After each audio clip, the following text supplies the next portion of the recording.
ناکام بھی ہو رہے ہیں. عوام ہی ان لوگوں کا مقابلہ کر سکتے ہیں. اگر عوام نکل کر آئیں گے تو ان کی ہمت نہیں ہوگی کہ یہ کچھ کر سکیں. اس لیے بہرحال ان سب علاقوں میں جس سے سینٹرل میں اب تک ہمیں کوئی اطلاع موصول نہیں ہوئی ہے اور اسی طرح ایسٹ میں بھی کوئی بڑی اطلاع میں کوئی ایسی موصول نہیں ہوئی, پورے شہر میں نہیں ہوئی. چند جگہوں پر جو رسی جل جاتی ہے اور بل نہیں جاتے تو وہ لوگ اپنے کرتوت سامنے لانے کی کوشش کرتے ہیں. ان معلوم دہشت گردوں کو فوری طور پر فکس کرنے کی ضرورت ہے اور رینجرز اور پولیس کا کام ہے کہ وہ ان کو پکڑیں اور آرمی کی جو پیٹرولنگ ہے اس میں بھی اضافہ ہونا چاہیے. تو انشاءاللہ امن و امان بہت بہتر رہے گا. میں ایک مرتبہ پھر کراچی کے نوجوانوں سے خاص طور پر کہتا ہوں, کراچی کی ماؤں بہنوں سے کہتا ہوں کہ دیکھیں یہ آپ کے پاس بہت قیمتی وقت ہے. بہت سازشیں ہوئیں, کل رات کے 1:30-2 بجے تک اس بات کی کوشش کی گئی کہ بلدیاتی انتخاب نہ ہو سکے. ظاہر ہے جب ابہام ہوتا ہے, کنفیوژن ہوتا ہے تو اس سے ووٹر پہ اثر پڑتا ہے اور لوگ یہ سوال کرتے رہتے ہیں الیکشن ہوگا کہ نہیں ہوگا. ہم کس دور میں رہتے ہیں, پوری دنیا کی میں جاتے ہیں, گھومتے پھرتے ہیں اور جو بنیادی جمہوریت ہے اس کے حوالے سے آخری دن تک کنفیوژن کا شکار جان بوجھ کر رکھتے ہیں تاکہ نچلی سطح پر لوگ حق رائے دہی استعمال کر کے لوگوں کو با اختیار نہ بنا سکیں. یہ ہمارا المیہ ہے, یہ ہماری جمہوری جماعتوں کا آمرانہ طرز عمل ہے. یہ اپنی پارٹیوں میں الیکشن نہیں کراتے, یہ وصیت پہ چلتے ہیں, یہ وراثت پہ چلتے ہیں, یہ ڈکٹیٹرشپ پہ چلتے ہیں. یہ اپنی پارٹی کے لوگوں کو بھی گراس روٹ لیول پر حق رائے دہی نہیں دینا چاہتے اور یہ نہیں چاہتے کہ لوگ منتخب ہوں, چونکہ یہ خاص وڈیرہ شاہی اور جاگیرداری اور سرمایہ دارانہ ذہنیت کے ساتھ اپنی پارٹیوں کو چلاتے ہیں. تو جو پولیٹیکل ورکر نچلی سطح پر آ سکتا ہے اس کا راستہ بھی روکتے ہیں. ان سازشوں کو ہمیں ناکام کرنا ہے. آج کراچی کے لیے موقع ہے میک اور بریک کا. اگر آپ نے ووٹ نہیں ڈالے, جماعت اسلامی کو آ کر بھرپور نمائندگی نہیں دی تو آپ یقین کریں یہی حالات ہوں گے آپ کے. اسی طرح ہمارے نوجوان برباد ہوں گے, کوئی آواز نہیں ہوگی. اسی طرح لوگ بیچیں گے, کراچی کی سوداگری کریں گے, بلیک میلنگ کی سیاست کریں گے, اپنے مفادات کو پورا کریں گے اور کراچی کو بیچیں گے. اور اسی طرح جو وڈیرہ شاہی سسٹم اس وقت شہر کراچی, حیدرآباد اور پورے سندھ میں موجود ہے, یہ وڈیرے اور طاقتور ہو جائیں گے. ان وڈیروں کی طاقت کو توڑنا ہے, ان جاگیرداروں کی ذہنیت پر اگر کوشچن کرنا ہے تو ایک ہی راستہ ہے کہ نکلیں اور ووٹ ڈالیں, جماعت اسلامی کو کامیاب کریں. انشاءاللہ میں دیکھ رہا ہوں ہر طرف سے ہمیں یہ اطلاعات مل رہی ہیں کہ لوگ چاہتے ہیں کہ جماعت اسلامی کا میئر منتخب ہو. اس کا طریقہ یہ ہے کہ آپ اپنی یو سی کے چیئرمین اور وائس چیئرمین پر نشان لگائیں ترازو پر, تو اس کے نتیجے میں شہر کا میئر بنے گا. بہت بہت شکریہ. کوئی سوال ہو تو آپ کر سکتے ہیں. سینٹرل کے اندر جو ہے وہ لیاقت آباد جو افواہ ہے وہاں پر ہم دیکھ رہے ہیں پولیس اہلکار تو تعینات کیے گئے سیکیورٹی کے لیے, لیکن پرائیویٹ نجی سیکیورٹی گارڈ جو ہے وہ تعینات کیے جا رہے ہیں, پولیس موبائل میں لائے جا رہے ہیں, جو کہ ہم پہلی دفعہ دیکھ رہے ہیں کہ الیکشن کے اندر ایسا ہو رہا ہے. تو کیا کہیں گے اس کے اوپر؟ بالکل صحیح بات ہے کہ ہم نے اس کی بہت پہلے بھی مخالفت کی تھی جب یہ پرائیویٹ گارڈز کو ہائر کر رہے تھے. پولیس کو ہونا چاہیے, رینجرز کو ہونا چاہیے, ایف سی کو ہونا چاہیے, فوج کو ہونا چاہیے. ہمارے پاس اتنی تعداد موجود ہے تو کیوں پرائیویٹ گارڈ لے کر اپنی مرضی کے کوئی نتائج حاصل کرنا چاہتا ہے. ہم اس کی مذمت کرتے ہیں اور صحیح طریقے سے ڈپیوٹ کرنا چاہیے اپنے جوانوں کو, جو پولیس کے ہوں, رینجرز کے ہوں اور فوج کے ہوں اور ایف سی کے ہوں.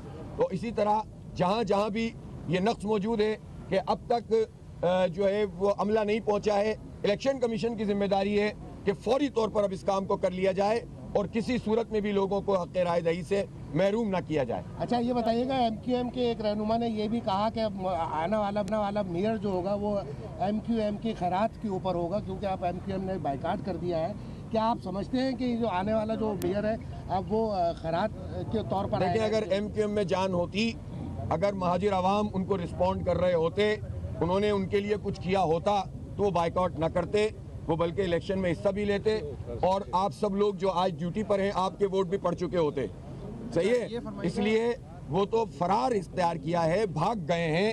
وہ پہلے الیکشن نہیں کروانا چاہتے تھے, انہوں نے طے کیا ہوا تھا کہ ہم کسی بھی طریقے سے الیکشن نہیں ہونے دیں گے. جب آخر میں جماعت اسلامی نے ان کا تعاقب کیا اور ان کو کہیں کا نہیں چھوڑا تو انہوں نے میدان چھوڑ دیا ہے. میری ابھی بھی خواہش ہے آ جائیں, کیمپ لگا لیں اور لوگوں سے کہیں کہ ووٹ ڈالیں, تو پتہ چل جائے گا ان کو دودھ کا دودھ پانی کا پانی ہو جائے گا. حافظ صاحب یہ فرمائیے گا کہ جو حلقہ بندی ہوئی بھی ہے گڈاف, ملیر کے اور سوراب کوٹ کی کچھ یوسیز کو میں نے دیکھا, وہاں 2400 اور 3000 آبادی پر میرا پورا سوال سنیں. جی جی. اور کچھ آبادی کچھ یوسیز جو ہیں وہ 80 ہزار اور 40 ہزار پہ بھی ہیں. آپ اس تقسیم سے مطمئن ہیں اور آپ کہہ رہے ہیں کہ نہیں, آپ نے کیا کہا میں مطمئن ہوں؟ کیا آپ مطمئن ہیں؟ ہاں, سوال کر رہے ہیں. ہاں. اچھا, اور کیا جو 246 یوسیز ہیں آپ کو لگتا ہے کہ آپ 246 کو ہی کلین سویپ کر لیں گے؟ دیکھیں, پہلی بات یہ کہ حلقہ بندیوں پہ ہمیں شدید اعتراض ہیں. یہ حلقہ بندیاں بنیادی طور پر حکومت نے کی. حکومت نے اس طرح کی کہ اس نے یہ کہا کہ یہ حلقہ بندیاں جو ہیں ان کی تعداد پورے یونین کمیٹیوں کی اتنی ہوگی 246. ٹاؤنز کی ڈیمارکیشن حکومت نے کی. حکومت کے ساتھ اتحادی ہے MQM, ٹھیک ہے.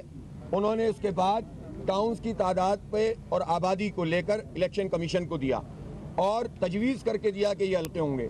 الیکشن کمیشن نے اس ٹاؤن کی آبادی کو UC کی آبادی کے تعداد کے ساتھ ڈیوائیڈ کر دیا اور جتنے نمبر بنے وہ سامنے آ گئے. اب ظاہر ہے اس میں مسئلہ پیپلز پارٹی کا اور MQM کی ملی بھگت کا ہے, جو انہوں نے اس وقت اعتراض نہیں کیا پراپر. کورٹ میں بھی بعد میں گئے. ریجیم چینج کے موقع پر انہوں نے اس مسئلے کو, جینون مسئلے کو نہیں اٹھایا. اس وقت یہ ڈی نوٹیفائی کرواتے, اس وقت بیٹھ جاتے ہم آپ کو ووٹ نہیں دیں گے. اس وقت تو انہوں نے اپنے ووٹ کراچی کے مینڈیٹ کو پھر بیچا, سوداگری کی, اور بعد میں اسی سوداگری کو بنیاد بنا کر کہتے ہیں کہ الیکشن نہیں ہوں گے. تو ہمیں شدید تحفظات ہیں نمبر آف یوسیز پر بھی اور ڈیلیمیٹیشن پہ بھی اور ڈیمارکیشن پہ بھی, نمبر آف ٹاؤنز اور اس کی حیت پہ بھی. لیکن اس کے باوجود ہم یہ سمجھتے ہیں کہ کتنے سال یہ الیکشن نہیں کرائیں گے اس کو بنیاد بنا کر.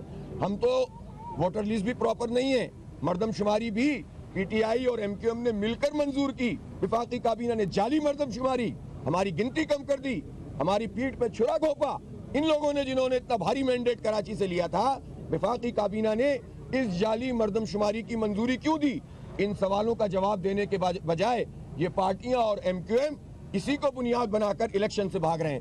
تو اس لیے الیکشن ہونا چاہیے, سارے تحفظات کے باوجود ہونا چاہیے, اور کبھی بھی یہاں پر پراپر طریقے سے الیکشن نہیں ہوتے.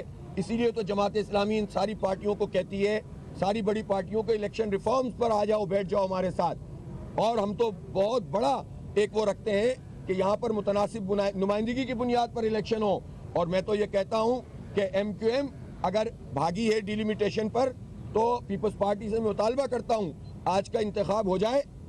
میں الیکشن کمیشن سے مطالبہ کرتا ہوں آج کا انتخاب ہو جائے, تو آپ UCs کی بنیاد پر میئر کا انتخاب مت کریں, چاہے جماعت اسلامی کی اکثریت آ جائے پوری. آپ ڈائریکٹ الیکشن کرائیں میئر کا, دودھ کا دودھ پانی کا پانی ہو جائے گا. MQM نے مخالفت کی ڈائریکٹ الیکشن کرانے کی, پیپلز پارٹی نے مخالفت کی کراچی میں ڈائریکٹ الیکشن کرانے کی. ڈائریکٹ الیکشن ہوتا تو یہ مسئلہ ہی نہیں پیدا ہوتا, پھر کیسے میں ہوتا؟ دونوں نے مخالفت کی اور اب بھاگ رہے ہیں, تو بھاگنے تو نہیں دیں گے, یہ خود بھاگ گئے, الیکشن سے نہیں بھاگنے دیا ہم نے. بہت شکریہ. حافظ صاحب یہ بتائیے گا کہ مصطفیٰ کمال نے کل رات میں بیان دیا کہ جب نعمت اللہ ان کا دور ختم ہوا تو صرف تختیاں تھی, کوئی پروجیکٹ نہیں تھا, اور 3 مہینے میں میں نے ان کی ساری پرفارمنس جو بھی تھی وہ ختم کر دی تھی. تو اس کے اوپر آپ اپنی پرفارمنس یار اس باتوں پہ میں نے کل بھی رات کو کہا تھا کہ یہ انتہائی احمقانہ قسم کے بیانات ہیں. کراچی کے لوگوں نے اپنی آنکھوں سے اس شہر کو اوپر اٹھتے ہوئے دیکھا جو سن 87 سے لے کر 2001 تک MQM نے برباد کیا تھا, پورے بلدیہ پہ قبضہ کر لیا تھا. آپ کو یاد ہوگا اس وقت بھی تقریباً یہی ملتی جلتی صورتحال تھی جب نعمت اللہ خان صاحب میئر بنے تھے. پورے ٹوٹ کا شکار تھا شہر, اور گاڑیاں نہیں چلتی تھیں کچرے کی, پرچیاں بن جاتی تھیں, پیسے جو ہے وہ پارٹی کے پاس چلے جاتے تھے, ڈیزل کی پرچیوں کے پیسے کھا جاتے تھے پارٹی کے پاس, یا ان کے پارٹی کے لوگوں کے پاس پیسے چلے جاتے تھے, کچرا نہیں اٹھتا تھا, پورا انفراسٹرکچر تباہ تھا. نعمت اللہ خان نے تو بنیادی صفائی ستھرائی کے نظام کو بہتر بنایا, گاڑیوں کو ٹھیک کیا, ٹرانسپورٹ کا انتظام کیا, سڑکوں کو بنایا, میگا پروجیکٹس کیے, پانی کا K3 منصوبہ بنایا. اگر ان کو اتنا ہی زوم تھا تو K4 بنواتے نا. 17 سال ہر حکومت کے ساتھ جھنجھنے کے طور پر لٹکے رہتے ہیں, اپنے ذاتی مفادات اٹھاتے رہتے ہیں, تو K4 منصوبے کے لیے جو پیچھے سے پانی چاہیے اس کی منظوری تو لے لیتے نا, پھر اس کے بعد اس کو بنوا دیتے نا. تو کچھ بھی نہیں کیا ان ظالموں نے, اور اب اس طرح کی باتیں کرتے ہیں کہ لوگ ہنسنے لگیں. تو ظاہر ان احمقانہ باتوں پہ میں زیادہ تفصیل میں جانا بھی نہیں چاہتا. بہت شکریہ. باہر نکلے اور وہ کراچی میں امیر جماعت اسلامی کراچی حافظ نعیم الرحمان میڈیا سے گفتگو کر رہے تھے.